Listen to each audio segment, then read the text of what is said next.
जय जय श्री राधे।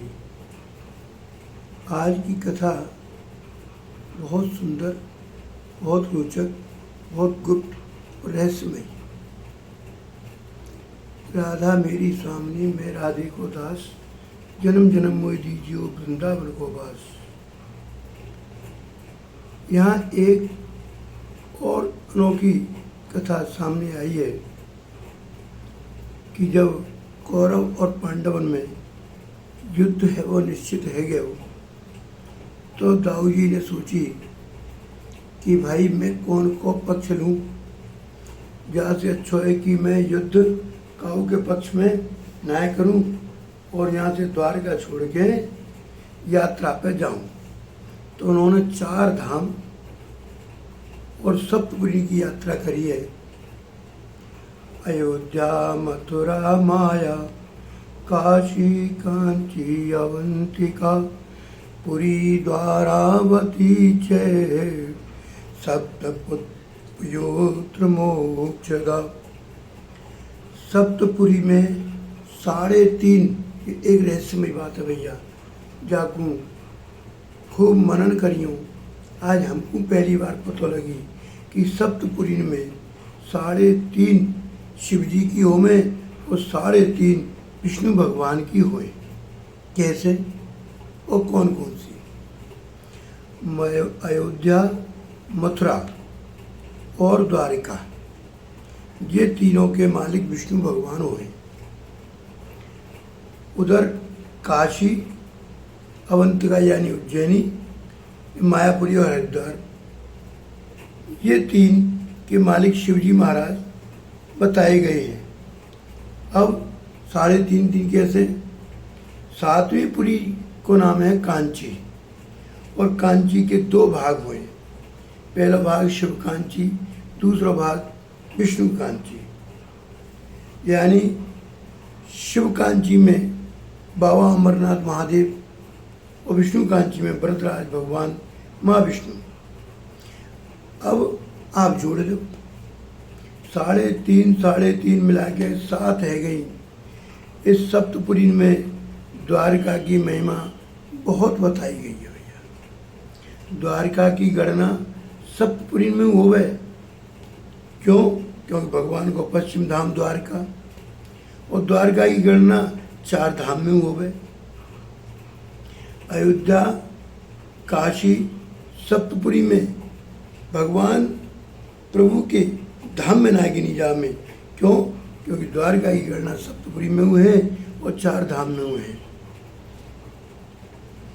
द्वारका के आगमन से, द्वारकानाथ के आगमन से गुजरात की महिमा बढ़ गई।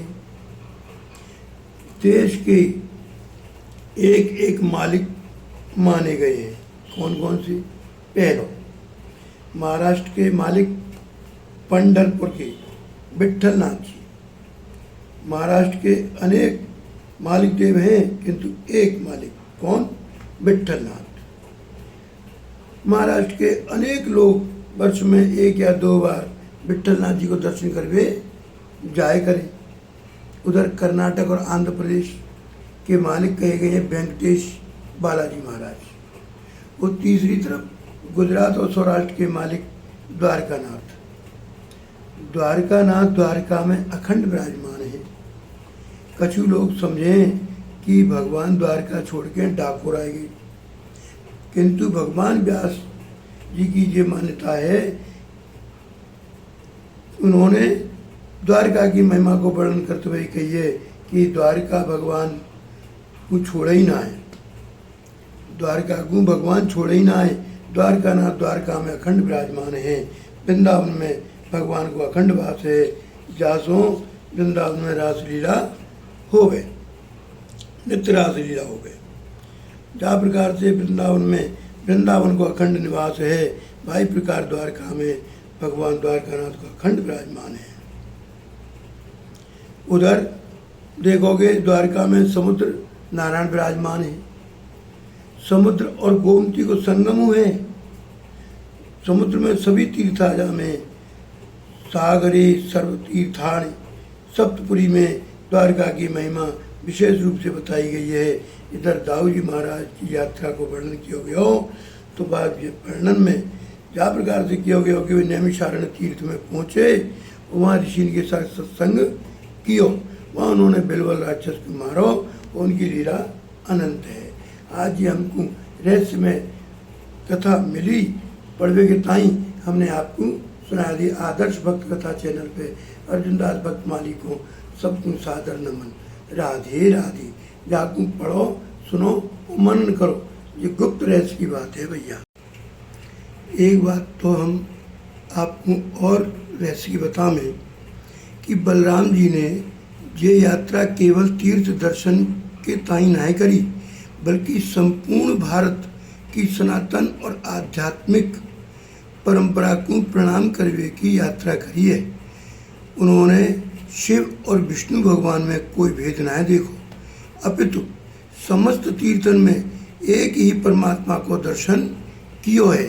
जा बात को भैया गहन विचार कियो और मनन कियो कि जैसे बलराम जी सब में एक ही देखें, ऐसे हमको सबको एक ही देखना चाहिए। राधे राधे।